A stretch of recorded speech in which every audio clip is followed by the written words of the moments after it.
susunod na programa ay rated PG. Ito ay nangangailangan ng patnubay at gabay ng magulang para sa mga batang manunood. Dumating na ang kinakatakutan ni Shaira, ang magising si Franco sa katotohanan na ginagamit lang siya ni Shaira para makapaghiganti ito sa mga kalaban niya. Gagawin ang lahat ni Franco para maging masaya lang si Shaira dahil naniniwala siya na dumating si Shaira sa buhay niya bilang kapalit sa pinakamamahal niyang si Aubrey. Isa lang ang kahilingan ni Franco sa pagtulong niya kay Shaira na mabuhay, ang mahalin siya nito ng buong puso at huwag na huwag sisirain ang kanyang tiwala.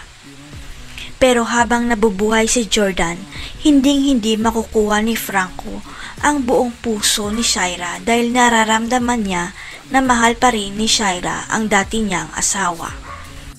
Para mapatunayan na siya lang ang mahal ni Shaira, uutusan niya si Shaira na tapusin na si Jordan. Ang problema, hindi pa nakukuha ng mga tauhan nila si Jordan Jr.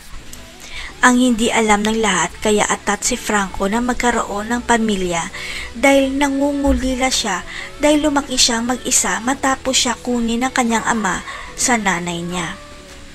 Pero alam ni Franco na buhay pa ang kanyang ina, kaya lang hindi niya alam kung sino ang pangalan nito kaya pinapaimbestigahan niya kay Danilo ang kanyang nakaraan.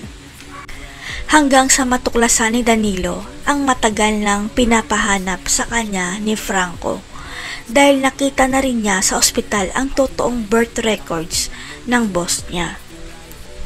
Kaya hindi na nag-aksaya ng oras at panahon si Danilo at ibinigay kaagad kay Franco ang birth record nito para malaman kung sino ang tunay niyang ina at mga kadugo.